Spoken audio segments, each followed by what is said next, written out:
Hi, I'm Scott Graffius, and this is the science of high-performance game development teams.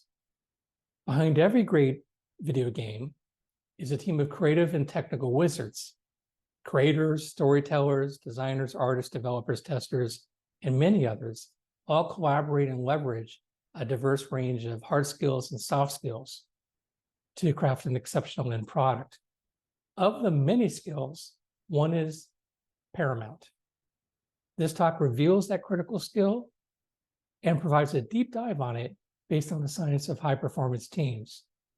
I have a note here that for content accessibility purposes, my presentation deliberately uses relatively large size font and high contrast elements such as dark text on a light background or the reverse of that. And I will be describing the on-screen content.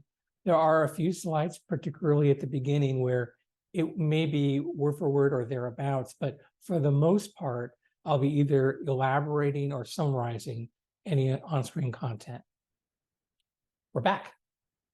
Informed by my work with video game development teams and supported by research and coverage from many leading organizations in the space, here are a small sampling of them. All of these are detailed in the references, which were available to you at the end of this talk. Video game development teams leverage a wide range of skills, which typically fall into one of two major categories: hard skills, also known as technical skills, or soft skills, also known as core skills, interpersonal skills, people skills, power skills, or transferable skills. So obviously the font here is not large. Rather, I'm giving you sort of a thumbnail view with an acknowledgement that there are many, many skills that game development teams leverage to create an exceptional end product. Of the 155 skills, 155 plus skills, I say plus because as large as this list is, it is not exhaustive. One is paramount and common among successful game dev teams. And so that's what this talk focuses on.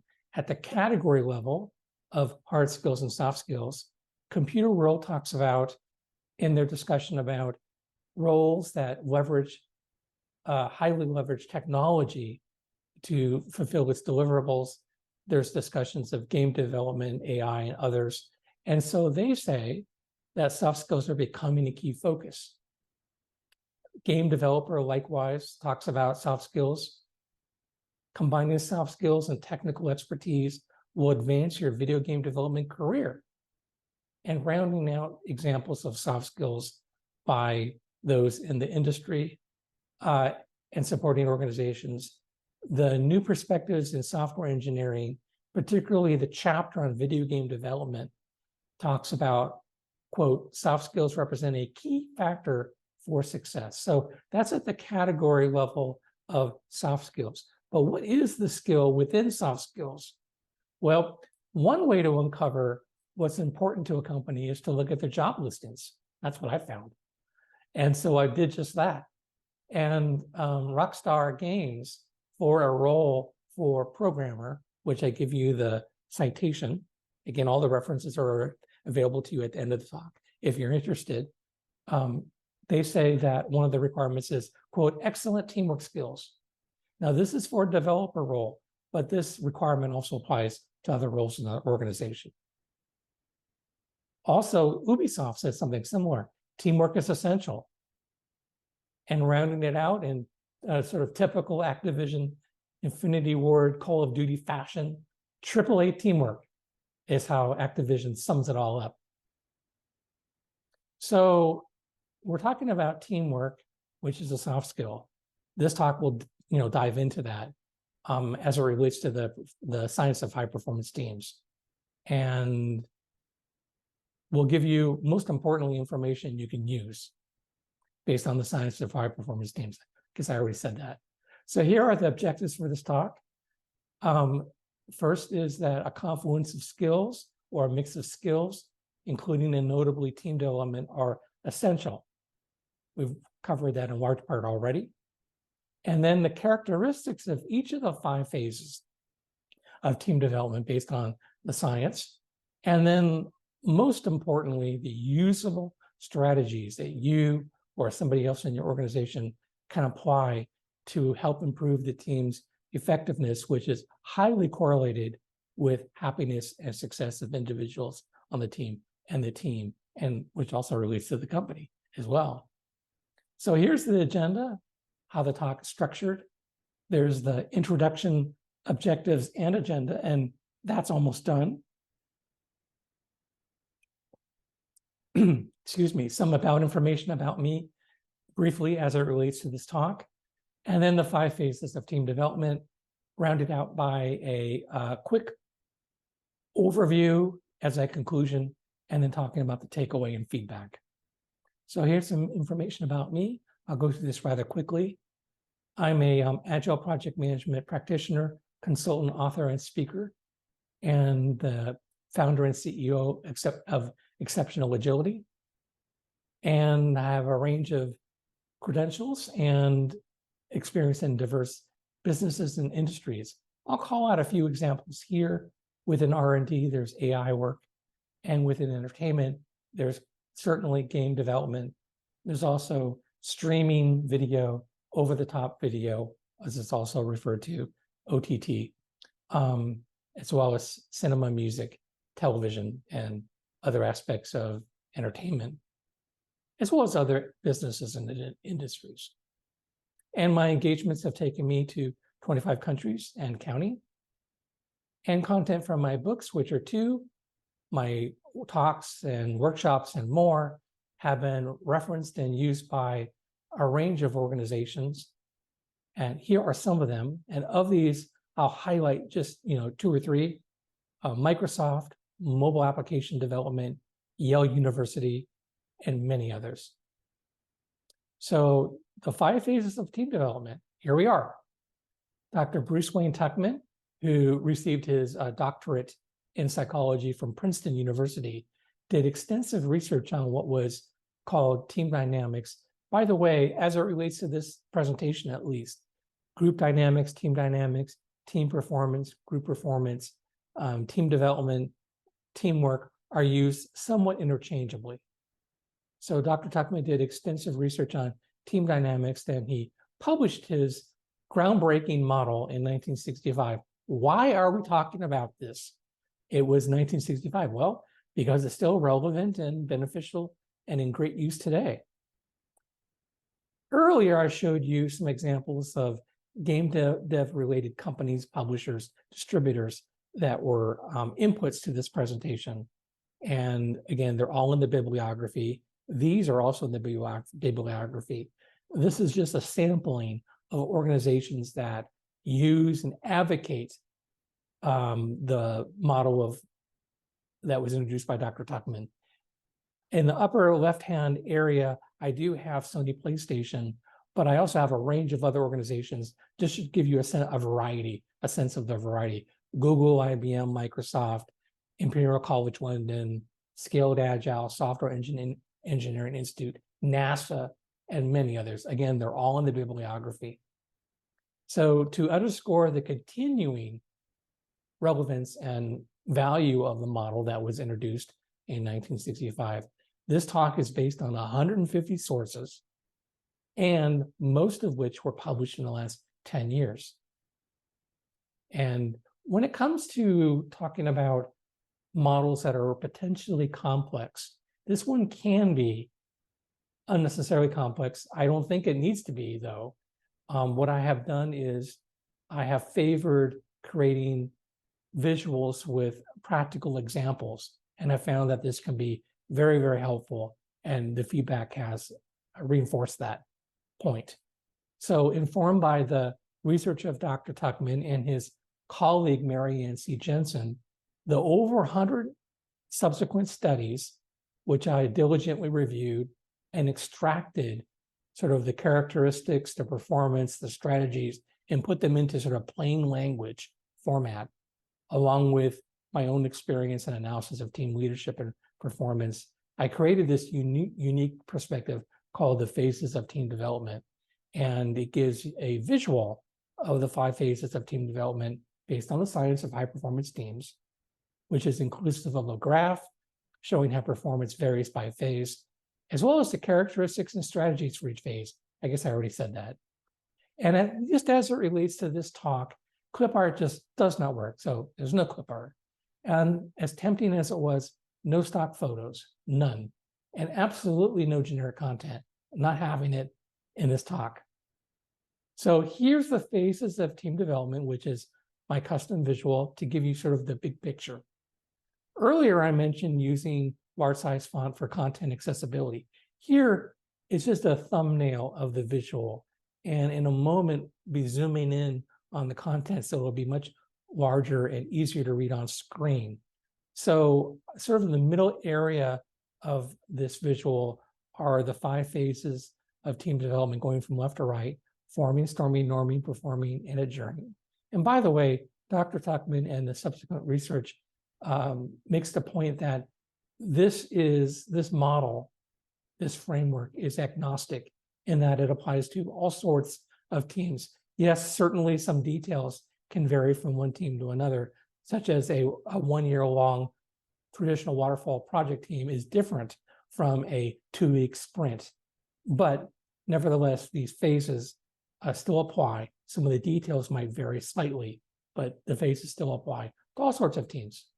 And below the markers for the 5 phases of team development, there's a row for the characteristics. These are the traits or behaviors that are typically seen in the respective phase. So if it's unclear where the team is, it can almost be used as the diagnostic criteria for where they are. And then below that are the strategies, the proven strategies that somebody can apply to help the team grow and advance, which means move on to the next phase. When I say somebody, again, it varies by organization. It could be a project manager, a scrum master, an agile coach. It could be a DevOps manager. It could be an executive sponsor who is involved highly day-to-day with the day-to-day activities of the team. It can be, so there's no one title that applies to this person who are implementing these strategies. It can be anybody in the organization that's involved with the team. So anyways, moving on. This is about people though. And so what I wanted to do is to have a visual for people to go along with this illustration here. And for inspiration, I looked to 1965 when Dr. Tuckman first released his model. I didn't find anything that resonated at that year, but a few years after that, these characters were introduced to the public. And granted, this is sort of the more modern Lego incarnation of these Scooby-Doo characters. But what I did was I collected them, which it turns out that they're surprisingly expensive, photographed them for use in this presentation, and then flipped them for a profit. But anyways, so now here are the 5 phases of team development in detail. First up is forming. And here is a visual of a team coming together. It can be people who have never worked together before, people who have worked together before, or some mix. It can be in the case of a, let's say a DevOps team, which has sort of long-lived teams. And some might argue that the team never disbands or changes, but it's maybe somebody joins a team or somebody leaves the team. These would be examples of why the team has landed and starts off in the forming phase and is brought to the forming phase. So there's a visual for that. And here are the characteristics that are typical that you typically usually see during the forming phase. By the way, the duration for these phases is not specified, and that's reinforced by the literature. And what I mean by that is some organizations go through some of the phases in the blink of an eye, and others kind of get stuck in a particular phase. For example, at a workshop I did about a year ago, somebody came up during the lunch break and she mentioned that based on the description of storming, which we'll be covering momentarily, she believes that the team was in the storming phase for the almost entire duration. Work can get done, but things are rather hectic, as you'll see. So the point is that There's the 5 phases of team development. There are the characteristics and strategies that you can apply based on where the team is. So here's what's typically seen during forming.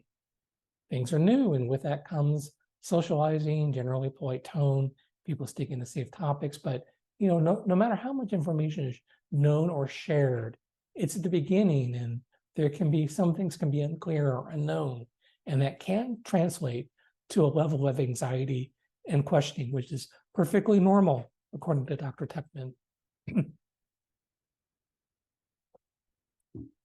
So here are the strategies to help the team grow and advance. By the way, before I even go into them, I'll mention that some of these might strike you as sort of just good ideas or sort of common sense. And if that's your perspective, I would agree with that. The reason that they're listed here, and they're different for each of the phases, is according to the literature, validated by the literature, these are the ones that are particularly powerful to helping the team grow and advance out of the phase that they're in.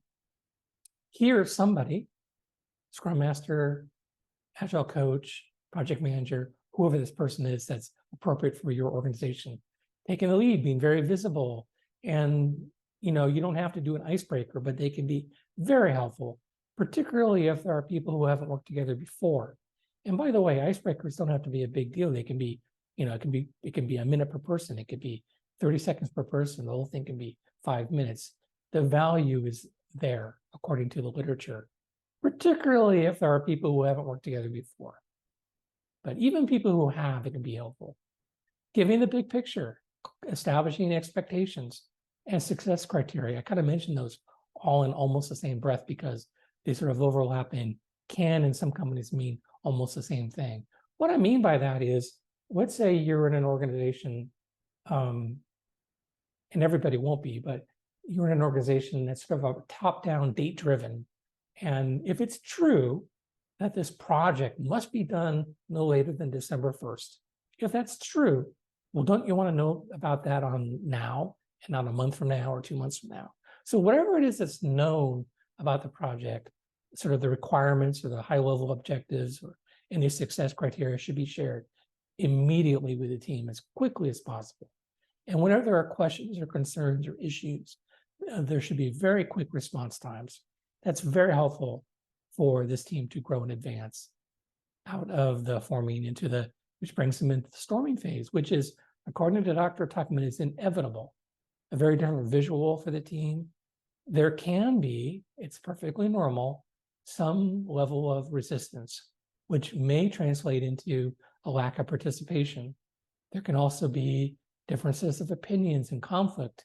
There can be, regardless of job title, sort of jockeying for position, sort of informal competition, if you will. And compared with other phases, emotions can be high during this phase of storming. Here's what can be done. Requesting and encouraging feedback. I'll give you an example based on my own experience, which is also reinforced by the literature. That is somebody, this person, saying something along the lines of, if you ever have any questions or concerns, issues or impediments, big or small at any time, you don't have to wait for the end, sort of the retrospective. You can, let me know. You can text me, you can email me, you can come in my office, we can do a Zoom call. In other words, having an open invitation, a sincere open invitation for feedback can go a real long ways with the team. And that's sort of related to identifying issues and facilitating the resolution. If you don't know about something, I don't know about you, but I don't know how you would resolve it. And then I'm going to jump to the last bullet point here. Building trust by honoring commitments. Well, trust can easily be its own talk. And I know there are thousands of books and talks just on trust alone. But as it relates to this discussion, the literature is very clear, which is consistent with my own experience as well. And that is that trust is very complicated, but what you can do is rather simple to help garner trust, and that is honor commitments. I'll give an example. It won't apply to everybody, but a little bit short on time. So I'll just give one example. Let's say you are on a Scrum team, and let's say that you have a 2-week iteration or sprint. And let's say one thing that you've committed to doing is to having a daily stand-up or a daily meeting or a daily check-in. and it's let's say 9 to 9:10 every workday. And listen, I know things happen and a meeting might get canceled, but let's say for no good or clear or understood reason, the first 3 meetings get canceled. Well, not only you are not building trust, you're kind of maybe doing the opposite of that. But it's simply by honoring commitments is how you build trust. And the literature is very clear on that. So I did want to take a moment to talk about that. And so I just did. And that brings us to the norming phase. And here, a very different visual. People are starting to come together, is what that visual shows you there, developing cohesion. Compared with earlier phases, the purpose and goals are relatively well understood, and that can translate to more confidence and improved commitment. Team members are engaged and supportive. And if there was any anxiety, which again is normal, in earlier phases, it is either reduced or eliminated during this phase, during the performing phase. So here's what you can do to help the team grow and advance, because this is the second highest level of performance of the 5 phases of team development. It's the 3rd phase. And here's what you can do to help the team move on to the highest level. That is, you don't have to wait for the end for a retrospective or a post-project review or anything of that sort. You can recognize individual and team efforts and accomplishments and achievements along the way, giving feedback. Again, which might sound obvious. As I say it, to me, it sounds rather obvious, and probably likewise for you as well. But this is what's, according to the literature, particularly powerful to help move a team that is in the second highest level of performance to the highest level of performance. In here, compared with earlier, where somebody's very visible, sort of a little bit in the driver's seat, person's stepping back, monitoring the energy of the team, and which brings us to the highest level of performance, performing. A very different visual here. And this one illustrates the interdependence in self-management, also called self-organization of the team. Compared with earlier phases, there's a very high level of motivation, trust, and empathy. If there are any issues, typically individuals defer to the larger team's needs. The team is producing deliverables. They're very consistent. And here's what can be done. So because this is the highest level of performance, you might ask, why are we talking about helping the team grow and advance if they're already in the highest level? Well, this is an open active phase. It's not over yet. So this is really about maintaining the momentum. So guiding from the side or minimal intervention. Some of this has been talked about earlier, but it's worth repeating. The literature is clear, celebrating successes. And then the last one, I probably should be the first bullet point, I'll change it in the update, is encouraging collective decision-making and problem solving. There's a very good chance the team is already doing that. And if they are, you're just reinforcing that behavior that they're doing with regards to decision-making and problem solving. And then the last phase, the 5th phase, is adjourning. And sort of the flip side of forming is adjourning. And, let's say there's a scenario where there is I'll use a DevOps organization, which are typically long-lived teams. Even if the team doesn't disband in adjourning, which I'll cover more in a moment, there are still aspects to adjourning that apply, like a retrospective. And so this is an example of why the details might vary from team to team, organization to organization, but overall, these phases are agnostic to different kinds of teams. So first, a little bit about the characteristics.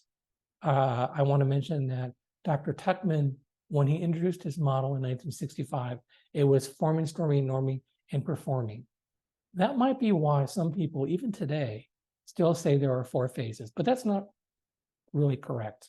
And the reason it's not correct is Dr. Tuckman, along with his colleague Marianne C. Jensen, found adjourning to be so important that Dr. Tuckman updated his own model in 1977 to add a journey as the 5th phase. So it is called a journey. Some people call it reteaming or transitioning or mourning. And I think I understand why they do that, but it is called a journey. So that's what I call it.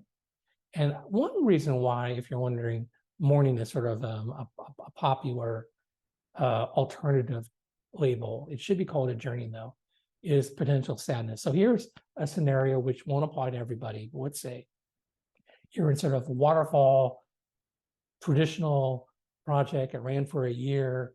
It was a massive success for the organization and individuals on the team and it was a temporary team, right? And so it's time to disband. Well, there's sort of mixed emotions. On the one hand, there can be, pride with regards to the success of the individuals in the team and the impact it made on the company, the favorable impact. On the other hand, it's over, and they're going to kind of go back to their prior roles and responsibilities. And so that's why I say potential sadness, and that's probably why some people call it mourning. But everybody doesn't mourn, so it shouldn't be called mourning phase. Anyways, if it is a temporary team, it disbands. In some organizations, such as DevOps, as I mentioned earlier, they have what's referred to as long-lived teams. So the team doesn't have to disband at the adjourning phase if it doesn't apply. But adjourning even applies to 2-week sprint teams. While the team might possibly work together on the next iteration or the next sprint, the scope for the sprint is different. It's done and different. So this still applies. More on that here. Strategies, this is really strategies to help the individuals on the team and the company grow, because it's over at this point. One is rather sort of obvious. Perhaps all of these might sound relatively obvious, but recognizing change, just being very clear to the team that as it applies to the unique situation, this endeavor is over and what that means. Maybe it means returning to the prior responsibilities. Maybe it means moving on to the next sprint, whatever it means for your organization. And having a sort of summative team evaluations. Some companies call them retrospective or lessons learned or post-project review or post-mortem, all kinds of labels. The format and the details can be whatever makes sense for your organization.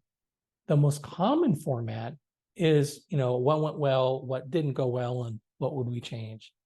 And the reason I mention those points is, or anything along those lines, is if the organization captures and implements these items in the form of improvements, it will achieve a competitive advantage for the next time the company does this project or another project that maybe has aspects similar to this project.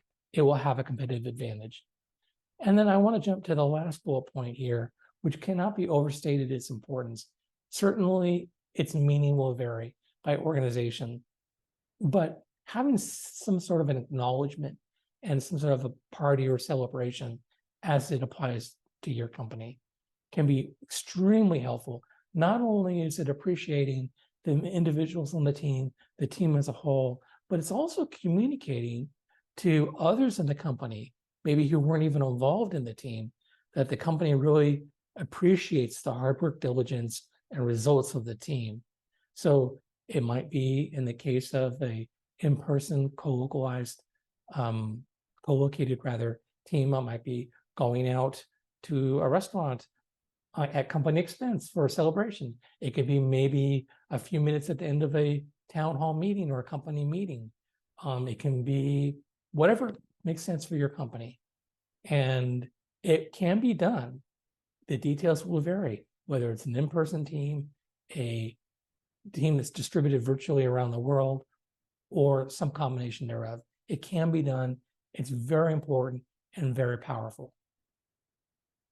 So those are the key highlights for the 5 phases of team development. And moving on to the conclusion, takeaway, and feedback, which is very brief. So this presentation advanced that a confluence or mix of skills, including and most notably team development, are crucial to game dev teams achieving a high level of performance. And this session dived into the 5 phases of team development and described the characteristics of each one, along with the usable strategies for navigating the phases, which will help the team's performance or productivity, which is correlated with happiness and success. All of that can give you, your teams, and your organization a competitive advantage. So here, if you would like to learn more about me, there's my website. As promised, I have a digital download takeaway.